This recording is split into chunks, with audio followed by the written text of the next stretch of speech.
Tuelekee kaunti namba 18 ambapo serikali ya kaunti ya Nyandarua inapanga kuanza kutumia mabwawa yaliyoanzishwa wakati wa ukoloni kwa unyunyizaji maji mashamba ili kuimarisha uzalishaji wa chakula. Kaunti hiyo ina mabwawa zaidi ya 260 ila wakulima hawawezi kuyatumia kunyunyizia maji mashamba yao kutokana na urasimu na serikali kali za mamlaka ya usimamizi wa rasilimali za maji. Wakulima wanalalamikia athari za mabadiliko ya tabia nchi na kutaka waruhusiwe kutumia maji hayo mashambani.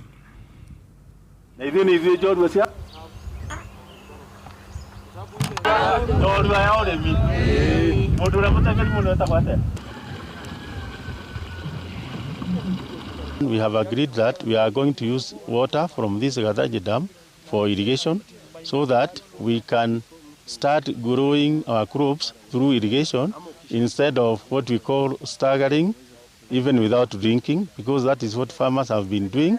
They have been staggering by growing crops when rain comes, but not when the produce is required in the market. Ningependa kuwaomba wale ambao wameweka ama wamepanda blue gums karibu na bwawa hili waweze kutafuta miti mbadala ambayo inaweza kuzuia ama kuboresha mazingira ya bwawa hili, kwa sababu tunajua kwamba blue gums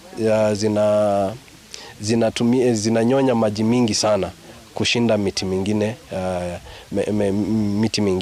Sisi ni wakulima wa avocado au ile tunaita parachichi kwa Kiswahili, na tumelima huu mmea kwa miaka 8 sasa tangu tuanze. Wakulima wengi hapa zaidi ya 300 wamepanda hii mishe ya parachichi. Kwa hivyo tungeomba serikali ya kaunti, serikali kuu watupatie maji, kwa sababu tuko na damu nyingi hapa 7 na tutumie hiyo maji. Wakati kuna mvua tunaona kama tumepata matunda kwa miti, lakini jua ikikuja matunda yote inaanguka, inakuwa na abortion.